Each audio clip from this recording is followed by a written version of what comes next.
चलिए, first thing, सबसे पहले हमने चीज पढ़ी एसेट्स। एसेट्स का मतलब हिंदी में अगर हम बात करें तो संपत्ति होता है। क्या होता है? संपत्ति। संपत्ति यानी प्रॉपर्टी। अब प्रॉपर्टी जो होती है वो टेंजिबल भी हो सकती है, इनटेंजिबल भी हो सकती है।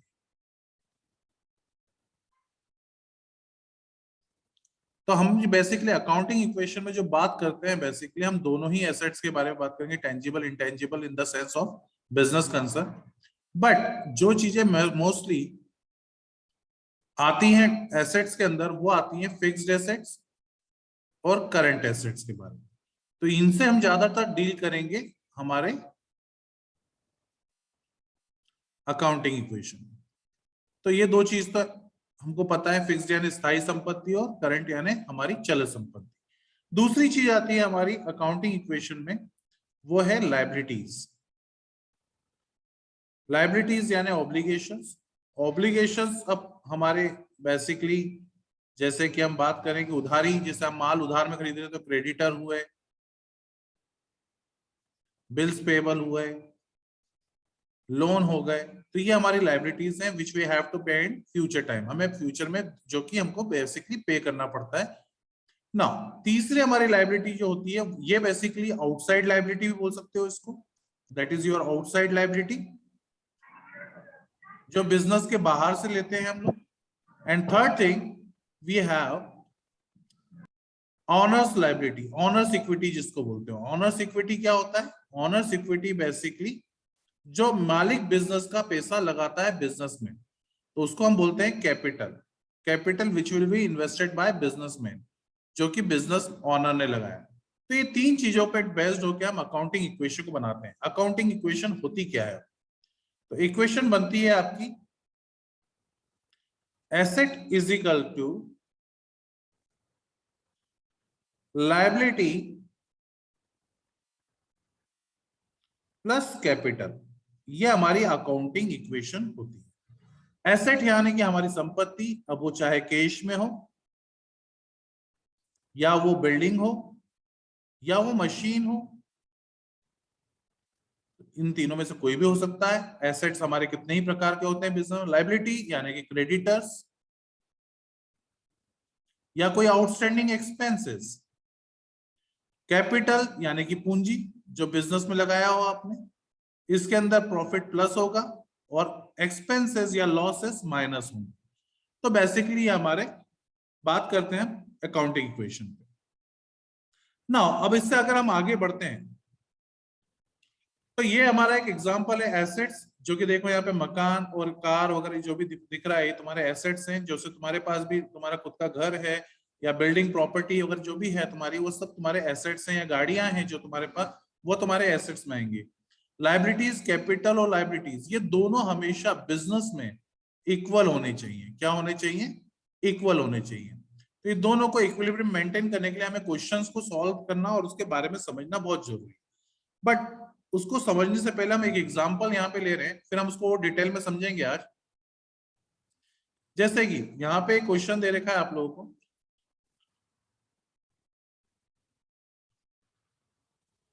क्वेश्चन क्या है? Started business with the cash. अब आपने बिजनेस स्टार्ट किया, इसकी जनरल एंट्री क्या होगी? Cash account debit to capital. दूसरी हमारी एंट्री दे रखी है, open a bank account with deposit 4500। तो दूसरी एंट्री हो जाएगी बैंक अकाउंट, बैंक में पैसा गया और आपने कैश दिया है। तीसरी हमारी एंट्री हो जाएगी बॉट गुड्स फ्रॉम एमएस सन। ये हमारी उधार में हमने गुड्स खरीदे हैं, तो परचेज अकाउंट डेबिट,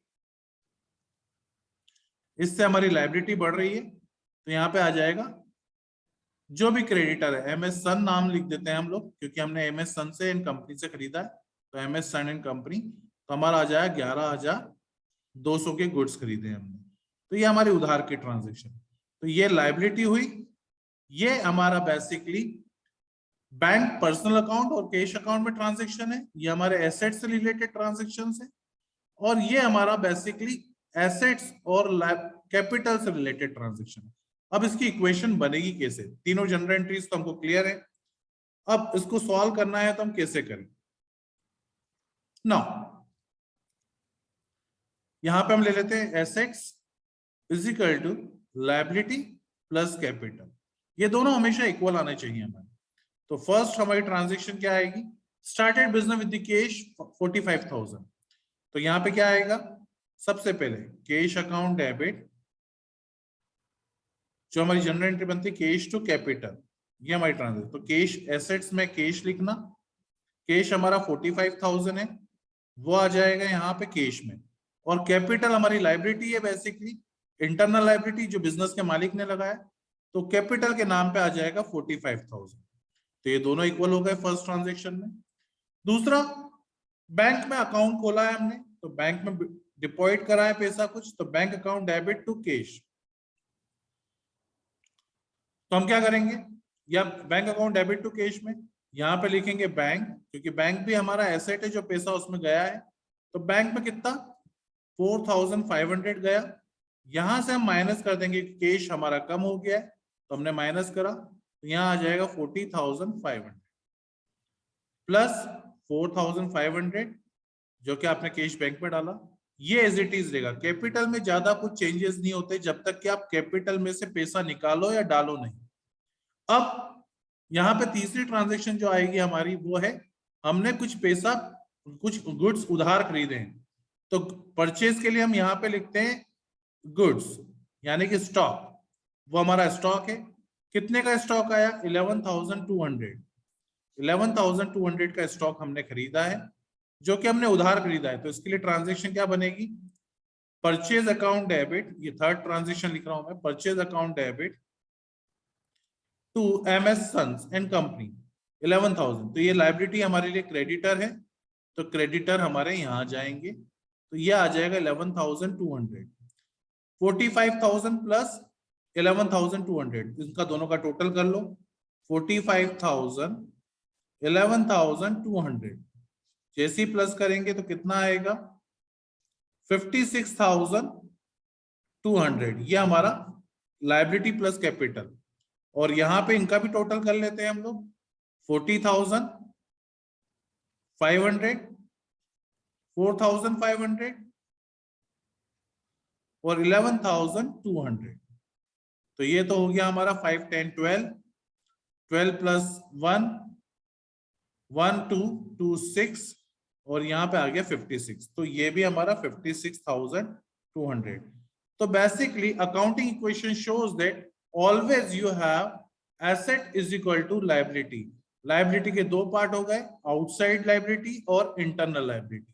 इन दोनों को जब प्लस करेंगे तो हमारे एसेट्स के इक्वल आएंगे। तो अगर हमको एसेट्स फाइंड आउट करने हैं तो हमें लाइबिलिटी प्लस कैपिटल करना है।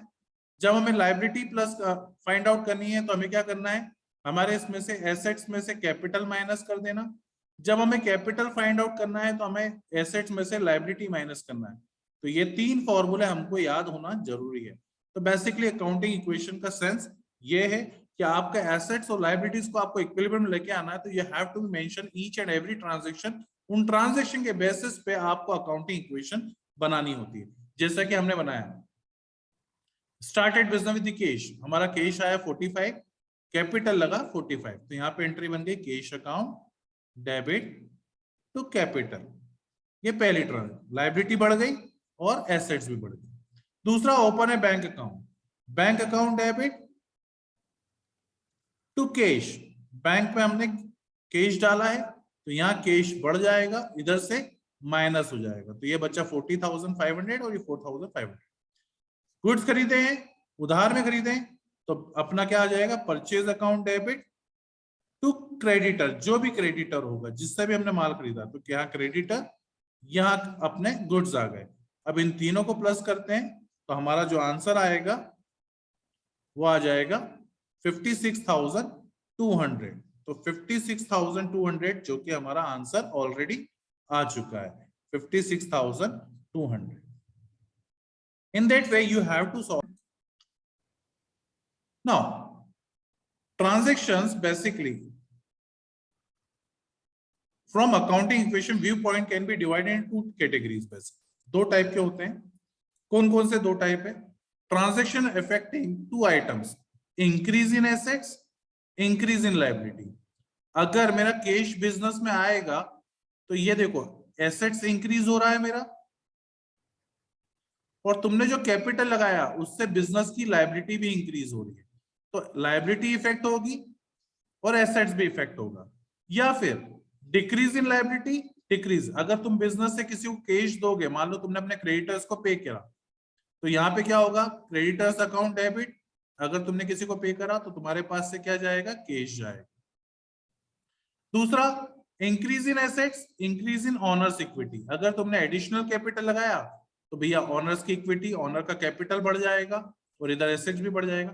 डिक्रीज इन ऑनर्स, अगर तुमने ड्रॉइंग्स करी, तुमने पैसा निकाला, तो ऑनर्स की कैपिटल कम होगा और इधर एसेट्स भी कम हो जाएंगे कैश के नाम। Now transaction affecting same side but in opposite direction, increase in asset, decrease in another assets. कभी कभी ऐसा भी होता है कि एक एसेट बढ़ जाएगा, दूसरा एसेट घट जाएगा। इसका एग्जांपल देखते हैं हम लोग, अब कैसे होता है देखते हैं। इंक्रीज इन एसेट्स और डिक्रीज इन एसेट्स का सबसे पहला एग्जांपल हम लेते हैं, increase in assets, increase in assets और decrease in assets.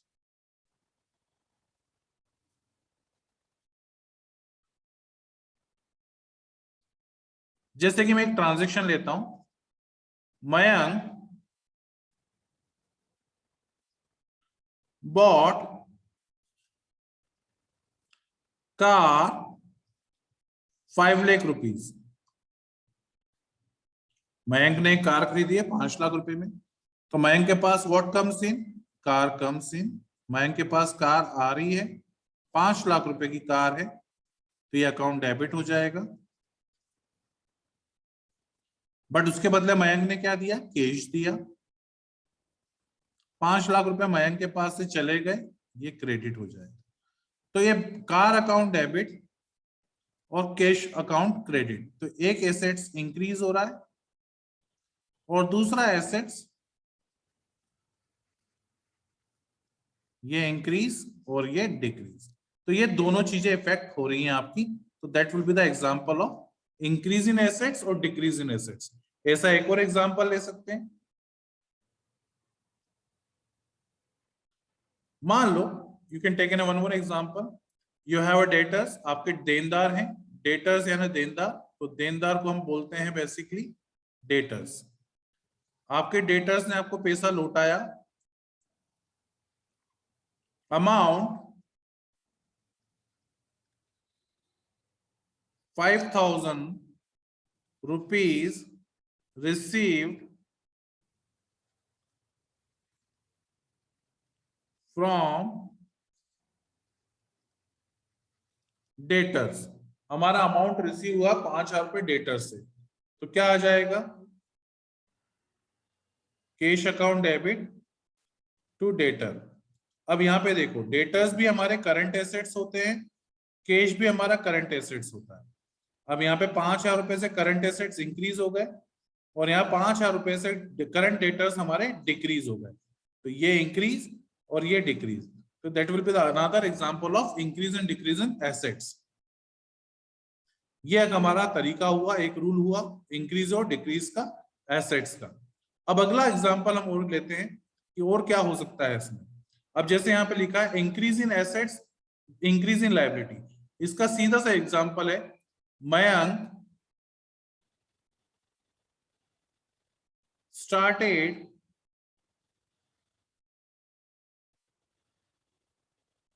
business with the cash 5 lakh रुपए। मयंक ने बिजनेस स्टार्ट किया 5 लाख रुपए से, तो क्या आएगा? Cash account debit to capital account. Mayank ने बिजनेस स्टार्ट करा है, cash account debit to capital, तो यहाँ पे कैश बढ़ गया 5 लाख रुपए से, तो ये तो आपका एसेट बढ़ गया और ये आपकी लायबिलिटीज बढ़ गई। ये दूसरा। Decrease in liability, decrease in assets. अगर आपने बिजनेस में से कुछ पैसा निकाला है तो क्या होगा? मान लो कि आपने Mayank withdraw 50,000 rupees for personal use, क्या हो जाएगा? Cash account debit, sorry, drawings account debit to cash. आपने ड्रॉइंग्स निकाली है, पैसा निकाला पर्सनल यूज के लिए, कैश गया, तो यहाँ पे आपकी लायबिलिटी कम हो रही है और एसेट्स, आपके एसेट्स भी डिक्रीज। तो यहाँ पे लायबिलिटी भी कम हो रही है क्योंकि कैपिटल कम हो गया, और यहाँ पे एसेट्स क्योंकि कैश भी कम हो गया। तो ये दोनों चीजों का इफेक्ट कर रहा है। तो ऐसे कुछ ट्रांजेक्शन आपको ध्यान रखने पड़ेंगे। Increase in assets, decrease in assets, decrease in liability, increase in another liability, increase in asset, decrease in asset, another assets, decrease in liability, increase in another liability. Some transaction affect two more than two accounts accounting equation. Analyze the transaction in terms of variables. Assets कौन से हैं, liabilities कौन से हैं, capital कौन से हैं, revenues कौन से हैं, expenses कौन से हैं। यहाँ पे liabilities क्या हैं, expenses क्या क्या हैं, ये चीजें ध्यान रखनी होगी। तो ऐसे कुछ चीजें हमको ध्यान रखना है, जिससे सबसे पहले हमको कैपिटल का मतलब समझ में आना चाहिए। When capital is increased, it is credited, and when part of capital is withdrawn, drawings are made debited. जब आप कैपिटल लगाते हो तो कैपिटल आपका क्रेडिट होता है, और जब उसी में से आप पैसा निकाल लेते हो तो वो डेबिट हो जाता है। क्यों? क्योंकि उसको हम ड्रॉइंग्स बोलते हैं और कैपिटल को हम क्रेडिट बोलते हैं, लाइबिलिटी है बिजनेस के लिए। So since it loss expenses for owner, it is deducted from the capital. अगर कोई लॉस होता है और कोई एक्सपेंस होता है तो लॉस और एक्सपेंसेस हम कैपिटल में से माइनस कर देते हैं। काय में से? कैपिटल में से माइनस कर देते हैं। Revenue, honours equity, capital is increase by amount of that revenue. अगर आपको कोई मुनाफा हुआ है, प्रॉफिट हुआ है, तो उससे आपका कैपिटल बढ़ जाएगा। बढ़ क्यों जाएगा? क्योंकि कैपिटल में प्रॉफिट प्लस हो जाता है। तो these are some of the example. Owners equity when liabilities are increase, तो ये थोड़ा सा स्क्रीनशॉट ले लो, आपके काम आएगा, और थोड़ा सा घर पे पढ़ लेना। हम उसके बाद और क्वेश्चंस करते हैं ताकि अब 5 लाख रुपए से स्टार्ट करा तो अकाउंटिंग इक्वेशन में इसके ट्रीटमेंट क्या होगा? यहाँ पे हम लिखते हैं, इधर आ जाता है आपका एसेट्स, इधर आ जाता है आपकी लायबिलिटीज, इधर आ जाता है आपका कैपिटल। नाउ इसकी जनरल एंट्री जो बनेगी, cash account debit to capital, ये इसकी जनरल एंट्री बनती है।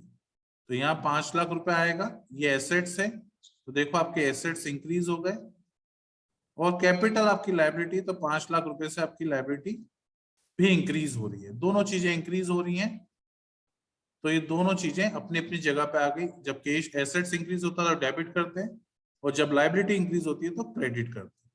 तो यहाँ क्या आ गया? कैश, कैश कितना? 5 लाख, और इधर कैपिटल कितना आ गया? 5 लाख। ये पहला transaction. Please take out this screenshot, एक बार screen. Second transaction, Ram purchase goods 50,000 rupees in cash। क्या एंट्री होगी? हमारे पास गुड्स स्टॉक आ रहा है, परचेज खर्चा है हमारा 50,000 टू कैश, बट ये नॉन कैपिटल एक्सपेंडिचर है क्योंकि हम रेवेन्यू जनरेट करते हैं, इससे हमारा बार बार पैसा लगेगा और इससे बेनिफिट भी मिलेगा हमें। तो हमने कैश में खरीदा है, 50,000 रुपए कैश दिया, तो हमारे यहाँ पे 50,000 रुपए कैश कम हो जाएगा क्योंकि कैश जा रहा है। यहाँ पे कितना बचेगा? 4.5। और यहाँ पे स्टॉक बढ़ा देंगे हम लोग, 50,000 से स्टॉक, तो इसका टोटल आ जाएगा 50,000 एज इट इज। तो ये इन दोनों को प्लस करेंगे तो 5 लाख और ये 5 lakh.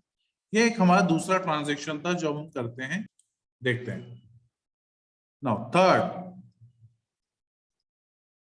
Ram sold 20,000 rupees goods in cash। अब मैंने यहां से गुड्स बेचे तो क्या एंट्री होगी, कैश मेरे पास आएगा और मेरे पास से गुड्स जाएंगे, तो टू सेल्स अकाउंट। तो ये 20,000, यहाँ पे भी 20,000। अब कैश आ रहा है तो प्लस कर दो, तो यहाँ पे 20,000 रुपए में प्लस हो जाएंगे, तो ये 4,70,000। और गुड्स कम हो रहे हैं क्योंकि हमने बेचे हैं तो पैसा आएगा, तो ये माइनस कर दो, ये 30,000 आ जाएगा। और इन दोनों का टोटल करेंगे तो ये 5 लाख हो जाएगा, और इसका भी ये एज इट इज आपका 5 लाख नीचे आ जाएगा। तो ये एक तरीका हुआ आपका बेसिकली इक्वेशन को समझने का। तो मेरे को लगता है no, first Gopinath started business with the cash. Equation का सबसे पहला स्टार्टअप बिजनेस जब भी करते हो तो हम कैश में स्टार्ट करते हैं बिजनेस। तो यहाँ पे एसेट्स हमारे आएंगे कैश के नाम पे। तो कैश कितना, बिजनेस में कैश लगाया आपने, तो cash account debit to capital. तो कैश कितने से बढ़ा, 25,000 से। कैपिटल कितने से बढ़ा,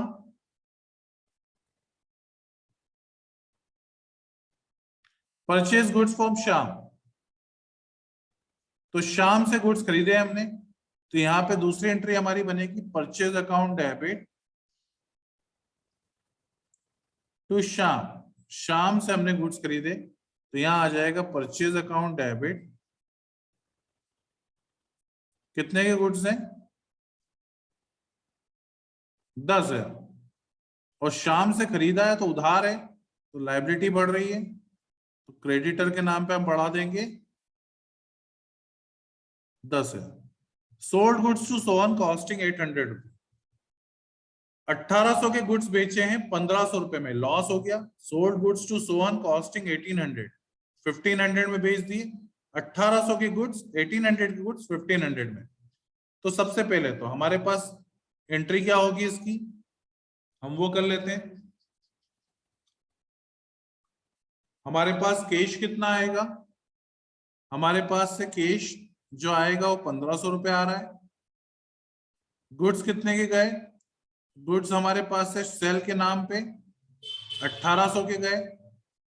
तो बेसिकली हमारा लॉस कितने का हो गया, 300 का। तो ये एक ट्रांजैक्शन बनेगी इसमें। तो लॉस जो होगा वो हमारा कैपिटल में से माइनस करेंगे हम। Loss always direct from capital, तो ये हो जाएगा 24,700। गुड्स कितने के गए हमारे पास से, 1800 के गुड्स गए, तो यहां बचेगा 8,200। और हमारे पास कैश कितना आया, 1500 रुपए कैश आया, तो ये आ गया 26,500। क्यों आया ऐसा, 1800 के गुड्स थे, 1500 में बेच दिए, 300 का नुकसान हुआ, यहां कम हो गया। और यहाँ पे कैश 1500 प्लस हुआ और 1800 माइनस हो गया गुड्स के नाम पे, तो ऑब्वियसली बात है यहाँ पे भी 300 रुपए कम हो रहे हैं। Gopinath withdraw for personal use, fourth transaction. Gopinath ने पर्सनल यूज के लिए 5,000 रुपए निकाले हैं। क्या ट्रांजेक्शन बनती है, drawings account debit to cash. तो ड्राइंग्स हमारी बेसिकली कैपिटल में से माइनस हो जाएगी। 5,000 की ड्राइंग्स थी तो 5,000 माइनस कर दो, यहां बचेगा 19,700। और यहां 5,000 रुपए से हमारा बेसिकली कैश कम हो रहा है, तो यहाँ कैश 5,000 माइनस कर दोगे, तो जैसे ही माइनस करोगे यहाँ बचेगा 21,500। अब हमारा ये 19,700 आ रहा है और 10,000 एज इट इज आ रहा है यहां से, तो ये दोनों को मिलाएंगे इन दोनों को प्लस करेंगे तो हमारा आंसर आएगा 29,700 इन दोनों को प्लस करने पे। तो इधर का टोटल कितना आ रहा है, ये 8,200, ये 21,000, 21,500 और ये 8,200, तो ये आ गया हमारा 7,929। इसका टोटल भी 29,700। तो क्या हमारा आंसर सही आ रहा है, चेक कर लेते हैं हम लोग। ये 19,700 आया था, ये 10,000 आया, 15,000 के डेटर्स अभी बाकी हैं हमारे 8,200 और ये 20,000, क्योंकि हमारा कैश नहीं आया। तो मैंने यहाँ पे शायद एक मिस्टेक करी है, मैंने यहाँ 1500 जो था यहाँ पे डेटर्स ना माइनस करते हुए मैंने यहाँ पे प्लस कर दिए, कैश में प्लस कर दिए। तो आप एक काम करो, यहाँ पे 20,000 रुपए लिख लो और हमारा देनदारी बाकी, क्योंकि हमने क्या करा है, Gopinath sold goods to Sohan, यहाँ पे उधार में बेचे हमने, तो यहाँ पे सोहन नाम का एक डेटर आ जाएगा जो कि 1,500 रुपए का है। तो आंसर तो हमारा सही आ रहा है, बट कॉन्सेप्ट थोड़ा सा गलत हो गया, तो इसको चेक कर लेना और इसका आंसर आ जाएगा आपका आंसर 29,700। मुझे लगता है कोई डाउट होगा नहीं यहाँ पे भी।